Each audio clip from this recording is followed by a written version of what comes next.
Bonjour à tous, ici votre Argorock national. Marvel vient de sortir un nouveau trailer et bon sang, pour la première fois, il y a vraiment du concret à analyser. Commençons sans tarder, mais avant ça, pour ceux qui l'auraient loupé, j'ai sorti en compagnie de mon ami Aerosef un 3 théories ultimes sur Endgame. Et des théories fonctionnent si on se fie à ce nouveau trailer. C'est une vidéo qui m'est très chère, je vous conseille vivement d'aller la voir. Le petit pouce bleu est également appréciable, allez, on y va. Premièrement, malgré que ce trailer ne fasse qu'une minute, je pense qu'il est celui dont il y a le plus de choses à dire. Thanos apparaît enfin et les héros communiquent réellement entre eux. Nous commençons sur les paroles de Banner dans le bâtiment des Avengers, affirmant qu'ils sont trop peu et War Machine le confirme. Natasha et Tony rétorquent avec le fait qu'il faut tout de même essayer et qu'ils vont réussir. Ceux-ci affirment qu'il n'y a plus le choix, soit ils restent avec seulement la moitié de l'univers en vie et ils abandonnent les personnes disparues du claquement de doigts, soit ils agissent. Nous ne sommes plus dans une ambiance de rédemption ou de sacrifice comme les premiers trailers, mais au contraire, dans un objectif de réussite et d'espoir. Tout change. Suite au précédent trailer, je trouve réellement que Natasha possède un rôle de soutien plus qu'autre chose. C'est elle qui à chaque trailer possède la parole pour motiver à agir. Et je pense que c'est quelque chose que nous reverrons dans le film. Il est clair que Natasha n'est pas une grande stratège comme Tony ou aussi forte que Thor. Elle aura son importance, mais sera néanmoins moins au combat que d'habitude. C'est ce que je ressens en tout cas. Nous arrivons très vite à Tony, qui devient un élément très central de ce trailer avec Thanos. Nous le savons, les deux personnages sont comme qui dirait liés de par leur intelligence et leur prévoyance. Ce sont des visionnaires. Ce trailer montre pour moi une confrontation entre le père des Avengers, Iron Man, et le célèbre Titan. Effectivement, Tony apporte beaucoup dans ce trailer. Nous savons qu'il va au final revenir assez rapidement sur Terre en compagnie de Nebula. Les premiers trailers étaient là pour également nous faire peur et nous intriguer concernant sa survie pour justifier son retour sur Terre. Ce dernier va me faire une réconciliation officielle avec Steve Rogers, chose qu'on attendait depuis la fin de Civil War. Concernant cette réconciliation, Steve, depuis le début du plan de communication de Marvel concernant Endgame, est énormément mis en avant. Comme le leader des derniers Avengers, contrairement à ce trailer qui chamboule tout avec l'arrivée de Tony qui demande à Steve de lui faire confiance. Et donc, lui laisser la place de chef du coup. Comme quoi, Marvel nous a caché énormément de choses. En voyant cette scène, on ne peut que se rappeler du plan du Docteur Strange qui a totalement souhaité sauver Tony car il serait utile à son plan. Seul lui peut déceler comment vaincre Thanos, la seule possibilité existante sur 14 millions. C'est d'ailleurs Stark qui semble motiver les troupes,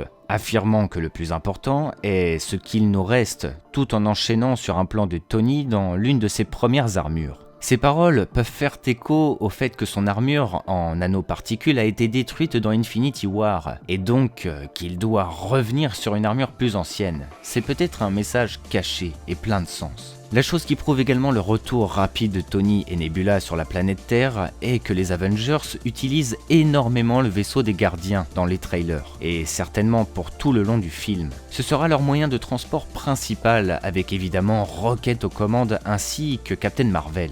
Enfin, nous arrivons à la partie qui me hype le plus et qui m'intéresse énormément. Le retour de Thanos. Enfin, Thanos a été montré et annoncé. Ce dernier fait la morale aux Avengers en leur affirmant qu'ils ne pouvaient pas vivre face à leur échec. Eux qui ont toujours tout gagné depuis le début du MCU, quelles que soient les difficultés. Thanos a conscience de tout ça et prouve encore une fois la longueur d'avance qu'il possède sur le reste de nos héros. Le Titan savait.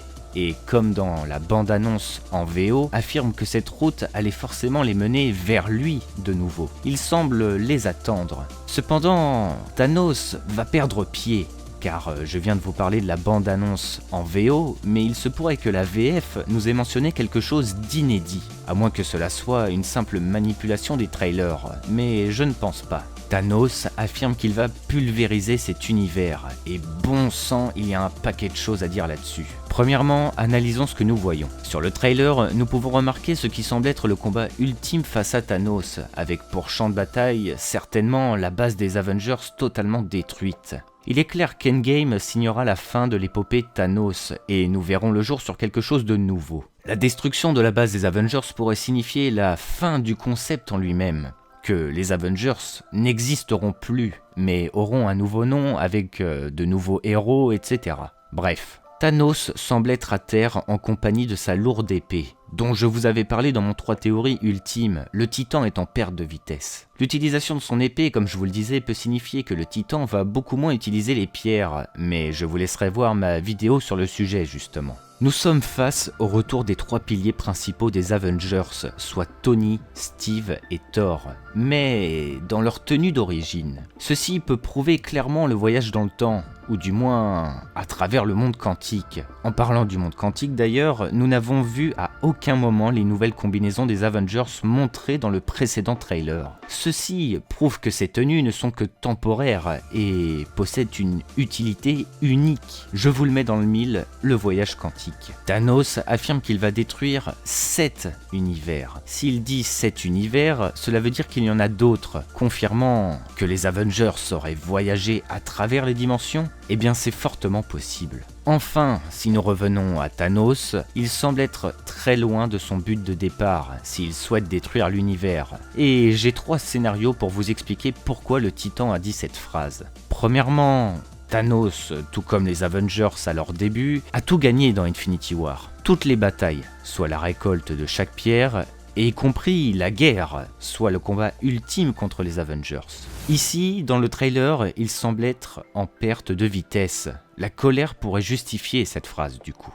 Deuxièmement, Thanos a toujours affirmé qu'il souhaiterait, après Infinity War, se reposer et voir se lever un nouveau jour sur un univers reconnaissant. Outre le fait que le mot univers est également repris, il est évident que beaucoup en veulent à Thanos et souhaitent sa mort. Personne n'est reconnaissant envers ce qu'il a fait. Il n'a donc plus rien à perdre en tuant tout le monde. Dernièrement, et c'est la raison que je pense la plus probable, c'est que les personnes tuées par le snap ont été ramenées. Thanos possède toujours son gant et les pierres, mais rappelez-vous des dégâts provoqués par le claquement de doigts. Thanos ne peut certainement plus effectuer un nouveau snap. Donc si les personnes disparues ont été ramenées, Thanos a perdu et change donc d'objectif, soit pulvériser l'univers pour qu'il se reset. Néanmoins, il utilisera toujours les pierres, mais ne pourra plus les utiliser pleinement suite à sa blessure et le gant qui est très amoché. Nous le voyons d'ailleurs utiliser la pierre de l'espace pour se téléporter. Enfin bref, cela prouverait en quelque sorte l'utilisation de son épée. Enfin voilà. J'avais beaucoup de choses à dire, j'ai eu peu de temps, j'espère vraiment que cette vidéo vous aura plu. Si c'est le cas, n'hésitez pas à activer la cloche et me laisser un gros pouce bleu qui aide grandement mon travail. Vous pouvez également vous abonner, me suivre sur Twitter et me soutenir via Utip. J'en peux plus vraiment d'attendre Endgame et je pense que Marvel devrait arrêter à partir de maintenant les trailers, de peur de trop en dévoiler. Mais il reste 22 jours, il se peut qu'un 4e trailer comme celui-là sorte, mais c'est pas plus mal. Je vous l'avoue. Je vous invite de nouveau à voir mon 3 théories ultimes sur Endgame qui est clairement la vidéo la plus complète que j'ai pu faire concernant le film et qui rejoint quasiment toutes les vidéos théoriques que je vous avais proposées par le passé. Bref, c'était votre dévoué Argorok et que le Lionheart soit avec vous.